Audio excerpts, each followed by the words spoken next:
Revenge films. My grandfather on my mother's side was quite wealthy, so I ended up with a decent chunk of savings for someone my age. I also own some stocks under my name that yield an annual dividend of around $2,000, though this amount fluctuates. When I was getting married, I told my fiancé about the stock dividends, but I didn't tell him the truth about my other savings or assets. Instead, I lied, saying I had about the average amount of savings for a typical office worker. At the time, we were in a long-distance relationship, and he wanted me to quit my job, move to where he was, and become a stay-at-home wife. I agreed, left my job, moved, and became a housewife. At first, I was just so happy to finally be near him after our time apart. But a year later, after I married him and joined him as an employee's wife, he suddenly said, "How long do you plan on lazing around without working?" I brushed it off, saying, "Hey, being a housewife is what you wanted." But honestly, I was steaming inside.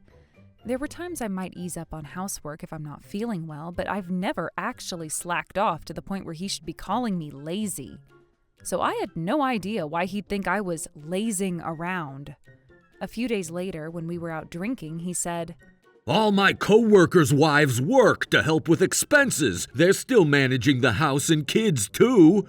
And then there's you." So I asked him, "What about me?"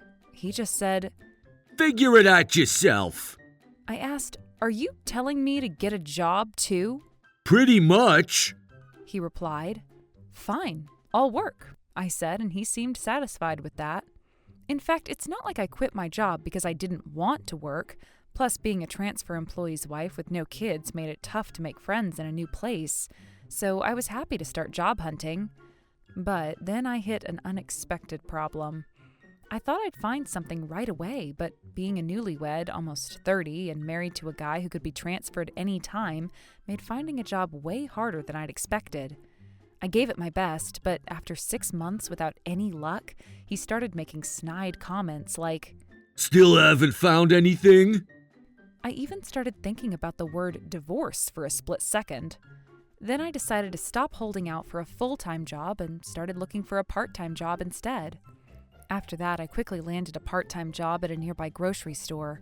When I told him I got a job at the local grocery store, so I'll start working next week, he immediately said, "I won't allow you to work at a diner, convenience store, grocery store, or anywhere like that."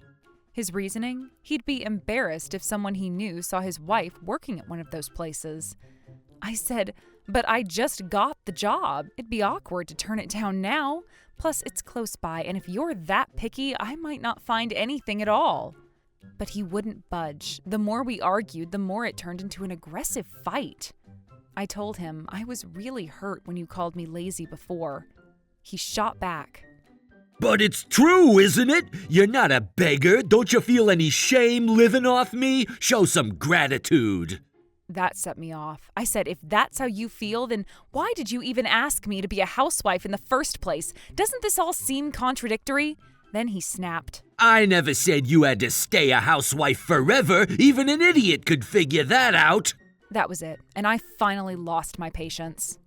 I started writing down the numbers right in front of him. We had the chance to live in company housing, but he refused, so we're renting a private apartment for $700 a month. I suggested just using the shower to save money, but he insists on having a bath every night, which brings the gas bill to around $140. He could switch to a budget smartphone, but he doesn't want the hassle, so his phone bill is $100. Then there's $350 every month for his student loan payments from high school and college. Plus, he needs an allowance of $350 because, as a salesman, he says he has to go out drinking with his clients sometimes. I totaled everything up and showed it to him. I said, "Add all this up, will you? Your take-home pay is only about $1,300 a month. So tell me, where do you think our daily meals magically appear from? Do you think I pick up your lunch from a magic box every night? Or that the hot bath you demand each night is somehow free? Maybe you think you get free drinks at bars? And the car you're driving around as if you bought it yourself? Who's paying for the gas and upkeep? Basic math isn't that hard."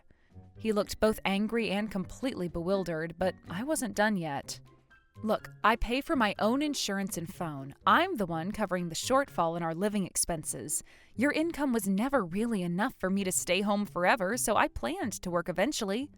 But since you talked about how lonely you were as a kid with working parents and said it was a man's pride to support family, I decided I'd use my savings to make it work for now. But because you felt the need to insult me, here's something you should know. I have $14,000 in savings and stocks worth $5,000 under my name. So no, I'm not some beggar relying on you. Then he said, $14,000? Yep, I thought that even if your salary was low, we could make it work with my savings since we're married. But now any goodwill I had for that idea is completely gone. Think about it. With a $350 allowance and another $350 in loan payments, you're already sending $700 right there. How did you think we were managing the rest of the bills on just $600? By the way, I'm working to support you and doing all the housework. You, on the other hand, aren't lifting a finger at home. He looked flustered and said, I'm sorry, honey. I didn't realize you had that much saved up. But hey, isn't it a relief? You don't need to work anymore. And with that much money, things will be so much easier for us. Excuse me? You think I'm sticking around? Obviously, we're getting divorced. Wait, what? He was in shock as I packed my things without hesitation. He tried to stop me, asking where I was going, but I told him I was done with a husband who'd call his wife a beggar. When I told him that I was going to let his parents know the whole story, he turned pale, stammering, and said, Please, anything but that. I just misunderstood you. But I wasn't interested in dealing with someone so lacking in character. I turned to him and said, I'll return your words right back at you. You're not a beggar, right? Living off your wife without shame is pretty unbelievable. You should have shown some gratitude. And with that, I walked out the door. After I told my in-laws about the divorce and shared the things he'd said and how our finances were really being handled, my father-in-law apparently lost it and went over to my ex's place, furious.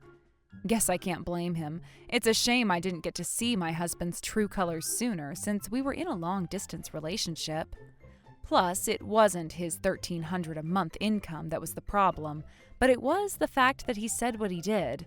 If he hadn't, I would have kept supporting us like I had been, because that's what marriage is about.